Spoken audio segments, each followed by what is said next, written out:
You know what? I've got a comment on two things actually, and it's two subjects. I know both worlds kind of don't like each other, but I'll do one and then I'll go into the other. So MMA fans, be warned. There will be that nasty, filthy, disgusting, horrible, vulgar pro wrestling in the end of this video. So if you don't want to hear that part, shut it off. This is the bit you probably do want to hear. Did anyone see Vitor Belfort last night? Oh my god. So, you know, they announced Vitor Belfort, Dan Henderson a while ago as the next fight for Vitor. Vitor Belfort has been on a tear. I mean, he destroyed literally destroyed Michael Bisping at the beginning of the year with that kick, and then just going for his face like a savage, and just going there and going there. Then he has his fight with Luke Rockhold, and you know, aka they said a lot about Vitor's, you know, TRT usage and everything. I just remember Vitor looking seriously fired up, like telling him, "Don't come now, don't come close, don't come now. You get to the danger, fire, you feel the heat." And I'm like, I don't know. Well, we do know what's going into Vitor, but bloody hell. So then he goes and fights Luke Rockhold and literally sends him halfway across the octagon with a spinning back kick and destroys him. That's another contender, and everyone's pretty much like, Vitor should get the next shot. The problem is, he's in a division where he was beaten by Anderson Silva, and it forever looked like Vitor would never, you know, as long as Anderson stays at the top, Vitor's probably not going to get that shot.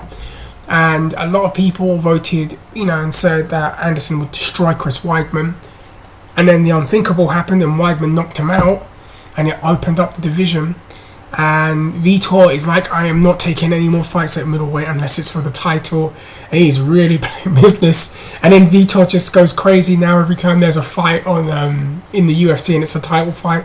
It's like Vitor just calls out the winner all the time. John Jones fights, "I wanted the champion." Junior Dos Santos, Cain Velasquez, "I needed the champion." There's a joke about it on Tommy Tolhold. I even made the joke on my last video. If you haven't seen it, the GSP Hendricks video, I said something like, I wouldn't be surprised if Vitor goes after one of them next. He's belt hungry. He's hungry for the belt. He needs it. And he's really built this campaign up now for a rematch for the title, or, you know, a second title fight.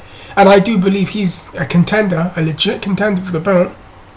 So he fights Dan Henderson, and I'm thinking that might be a tougher fight. Dan has beaten him. However, things have changed a lot. And a quick side note, is it just me, but has Dan Henderson really, you know, that whole debacle with John Jones pulling out the fight and all the casualties involved in that? Is it me, but Dan Henderson seems to be the one guy that has come out the worst in all of this when you look at his career thus far? He gets injured. He doesn't get the title fight that he earned the year prior. He has to fight Lyoto Machida, and he, you know, loses to him in a fight that's not the most pleasing to watch. Fights Rashad Evans, the same thing happens. Now he's stopped by Vitor, and it really puts Dan in a very interesting spot. The same spot that we can see Frank Mir and Alistair Overeem in, and it does make you consider what's next for Dan.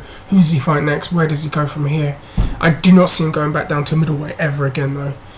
Or is it just one of those things where, you know, when Dan, he has a hot streak, then he loses a lot, then he comes back. And the one thing I can say about Dan Henderson is the guy's tough, and also he's only ever fought the best fighters in the world, the best fighters in the world. I've never had a Dan Henderson fight and gone, oh, that's a gimme, you'll destroy him. He's always fought tough, top guys. So, little side note there. Back to the topic at hand.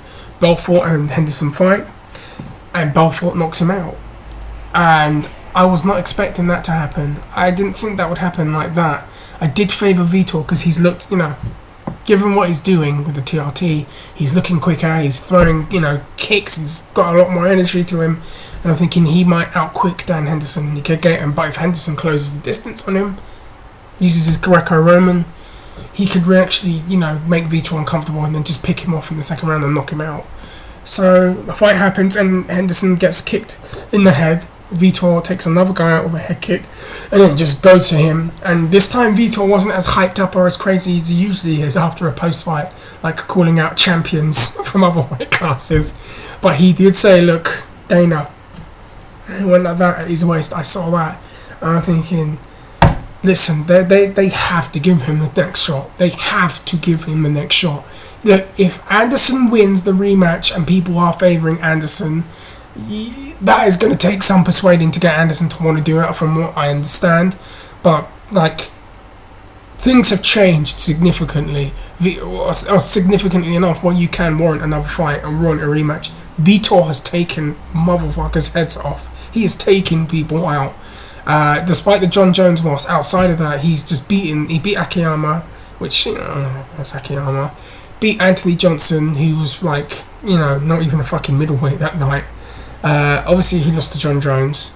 Came back, destroyed Michael Bisping, destroyed Luke Rockhold, destroyed Dan Henderson. That is, to me, if you want to campaign for a title shot, it's almost like the blueprint. If you've lost the first time, how to get another one. You just wipe motherfuckers out. And they pretty much told Vitor that's what you're going to have to do if you want another shot. And he's done that, and it's time. Give him the next shot. And I tell you what, it makes middleweight very interesting right now, because you've got Vitor, who apparently is going to face the next winner.